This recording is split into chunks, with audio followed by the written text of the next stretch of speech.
Okay, here we go. Optimization. This is where stuff gets really good. Remember related rates? That was a good time. A lot of fun.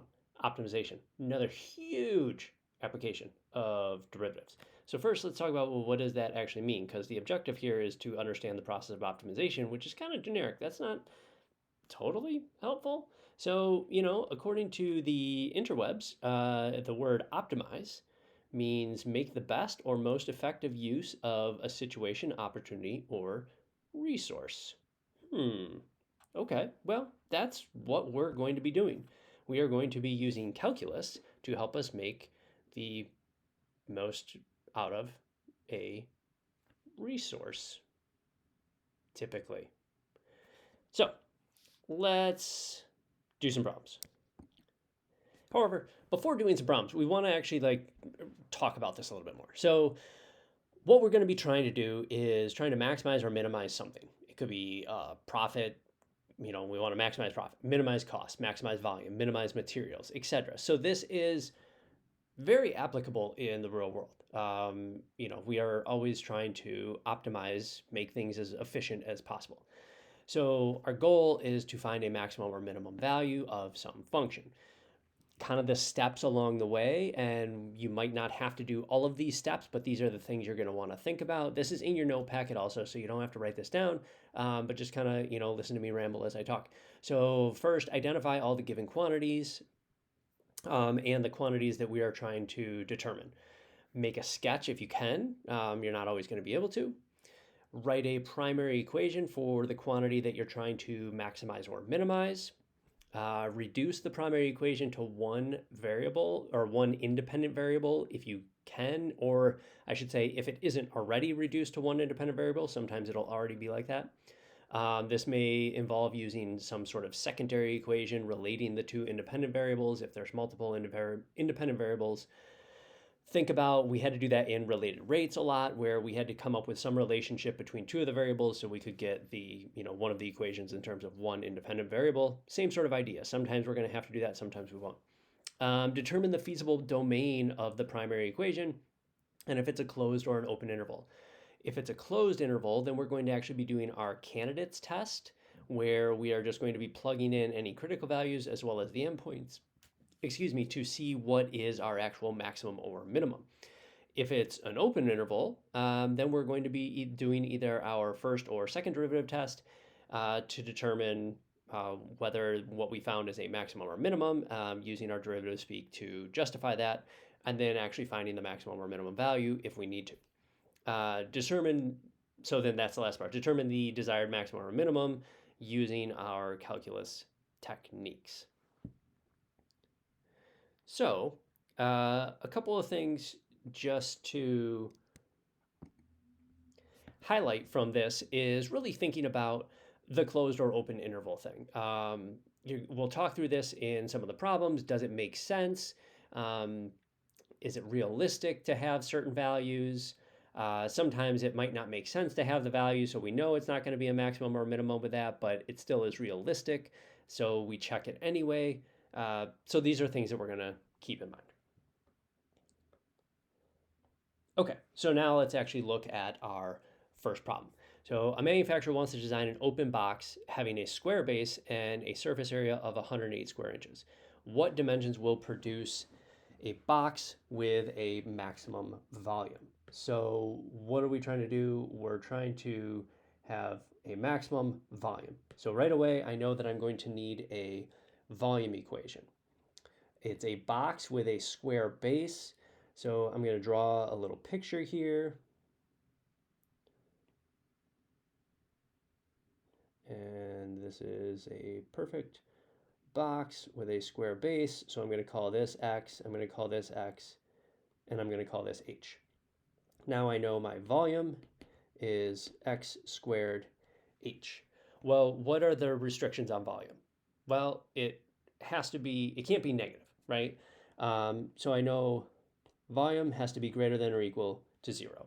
Now, does it make sense that my maximum volume would be when the volume is 0? No. But is that physically possible?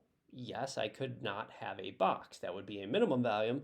But the point is, it is still physically possible, right? Because it doesn't say anything about the volume in the problem other than we're trying to maximize it. What it does tell us is the surface area. So we know the surface area has to be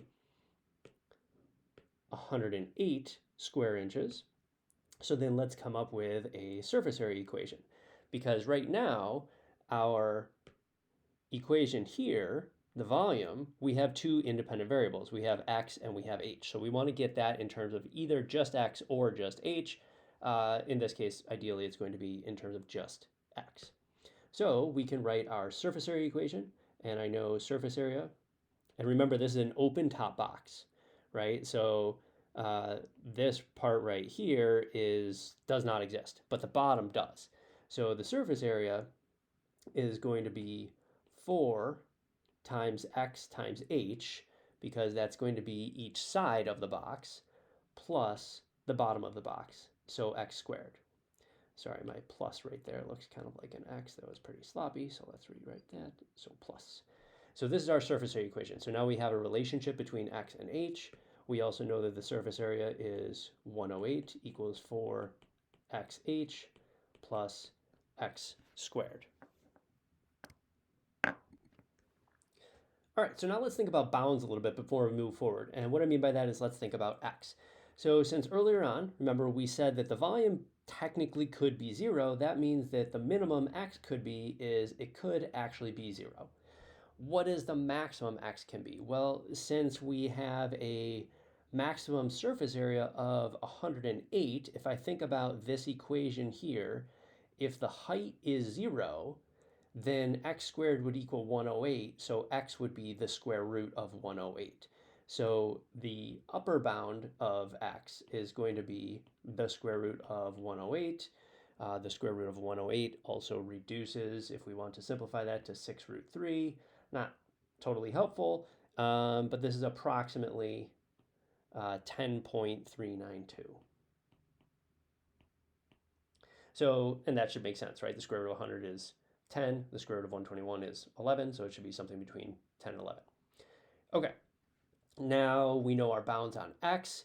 Also notice that since we are using the less than or equal to, this is going to be a closed interval. So for this problem, we are going to be using our candidates test, as opposed to if we were not including those values, then this would be considered an open interval. All right, now let's go ahead and isolate the h. So we can rewrite this as 108 minus x squared equals 4xh. And now if we go ahead and divide both sides by 4x, we are going to get 27 over x minus x over 4 equals h. So now we have a relationship between x and h. I'm going to go ahead and take this, and I'm going to substitute it in here. So we end up with our volume is x squared times 27 over x minus x over 4. Let's go ahead and simplify that. So we're going to distribute the x squared. So now we get volume is 27x minus 1/4 x cubed. Great. Any questions so far? Okay, perfect. Moving on then. Let's go ahead and take the derivative. Now notice, so again, think about what we were doing with related rates. We were always doing the derivative with respect to time. So everything had d that, dt. It was always implicit differentiation. Here we are not doing the derivative with respect to time unless we were trying to maximize or minimize time potentially, which in that case, it still wouldn't be with respect to time. The independent variable would have to be time. So anyway, so what we're doing is the derivative of volume with respect to x, right? So this is dv dx, so we are not doing implicit differentiation, we are doing explicit differentiation. So I'm just going to call this v prime, or I could say dv dx is 27 minus 3/4 x squared. That is my derivative of volume. Now I can go ahead and find my critical values. So if I set this equal to 0,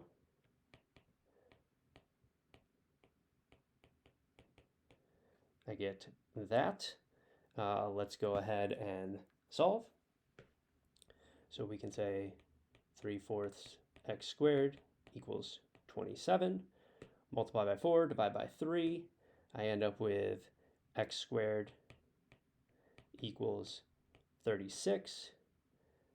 Take the square root of both sides. And we end up with x equals plus or minus 6. However, let me write that equals a little bit nicer. However, what did we say our bounds were on x? So remember back up here, we said our bounds on x were 0 to square root of 108, including the 0 and including the square root of 108. So negative 6 is not within that interval. So therefore, I can ignore the negative because it is not within my valid possibilities.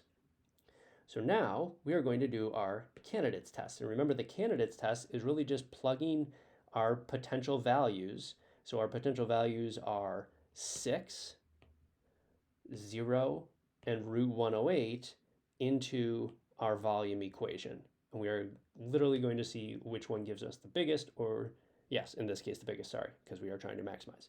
So v of 0, if I plug that in, I get 0. V of 6, if I plug that in, I already did these calculations, but use your calculator to help you out. I'm going to get 108, and V of root 108 is also going to give me 0. So now let's make sure that we actually answer the question. And what was the question, right? So the question wanted us, we want to maximize the volume, but the question is asking us for the dimensions. And so in this case, our dimensions are going to be x and h. So we know x is going to be 6, but what's h? Well, if I go back up here to my equation between x and h, if I plug in 6 for x here, I'm going to end up with h equals 3. Again, I've already done that calculation, but use your calculator to help if you want. So then we're going to answer the question. So a 6 by 6 by 3, and did we have units? Yeah, inches. So 6 inches, inches, inches will maximize volume of the box. Great. Okay, let's look at the next problem. So here, I'm going to help you set this up, and then we're going to go on to part 2, where I'm going to have you, well, you're going to try it on your own, then you're going to go on to part 2 to check the answer. So first, I've already underlined this, but what are we trying to do? We're trying to find which points on the graph of y equals x squared plus 1 are closest to the point 0, 2. So let's go ahead and draw a quick sketch of, well, what does this graph look like? Or what does this problem look like, right? So y equals x squared plus 1 is a parabola. It's shifted up 1. So I know my vertex is here, and then it's going to look kind of like this. And then I've got the point 0, 2. So the point 0, 2 is going to be here. So this is 0, 2. And what are we trying to do? Well, we're trying to find some point here and or here, where I'm going to call this xy because it's a point, right? We're trying to find points. This would be maybe negative xy, assuming that it's symmetrical, because it is. So I want to find those points that are closest. Well, what do we mean by closest? What equation could we use to help us determine closest? Well, closest, we could use the, wait for it, distance formula. Oh yeah, I remember that. So remember distance formula, distance equals the square root of x2 minus x1 squared plus y2 minus y1 squared. All right, well, we know that we can call x1 and y1 the point 0, 2. So I'm going to say, okay, well, distance is the square root. And so now I don't need to denote this. I can just say x minus 0 squared plus y minus 2 squared. Okay, great. Now I have distance right here as a function of x and y. Remember, we want to get this in terms of one independent variable. Well, what's a relationship between x and y? Well, would you look at that? We have a relationship between x and y. Y equals x squared plus 1. How nice. Lovely. All right, so we can substitute this in right here. So I'm going to say distance equals the square root of x squared plus x squared plus 1 minus 2 squared. Okay, so we get distance equals the square root of x squared plus x squared minus 1 squared. Let's go ahead and multiply that out. Distance equals the square root of x squared. X squared times x squared is going to be plus x to the fourth minus 2x squared plus 1. And then we can, sorry, that's all, that's really sloppy. Let's just rewrite that. Having a good time. Boom. And then x squared. And let's combine like terms. So distance equals the square root of x to the fourth plus, sorry, minus x squared plus 1. Now, this is what we are trying to, in this case, minimize because we want it to be closest. Another thing to think about, are there any restrictions on x here, right? Is this a closed interval or an open interval? So this is our equation, but is it closed or open? Well, in this case, there are no restrictions on x. Negative infinity is less than x, which is less than infinity, right? Because technically x could be anything. There's no reason it can't. If we look at our graph here, I can see that x can be positive, x can be negative, x could be 0, x could be anything. Now, another thing before I have you go ahead and finish the problem is we have a polynomial underneath a square root. We are trying to minimize or maximize this value. Well, whatever critical values here under the square root will minimize or maximize this value, those are going to be the same critical values that would minimize or maximize the value if the square root wasn't there. So to make the calculus part easier for us, I'm going to change my equation here, and I'm going to use capital D, but I'm going to say D equals x to the fourth minus x squared plus 1. Because whatever, now again, if I'm trying to find the distance, I need the square root, okay? So I want to make that clear. The actual distance has the square root in it, but the critical values that will maximize or minimize that distance have to be the same whether they're under the square root or not. Think about, just list a bunch of numbers in order from highest to lowest, take the square root of all of those numbers, they're still in the same order from highest to lowest, right? So it doesn't change what's the minimum or what's the maximum. Okay, so I want you to go from here. I'm gonna end this video and then go to part 2 where you can check your answer. Yeah, sounds good? Okay.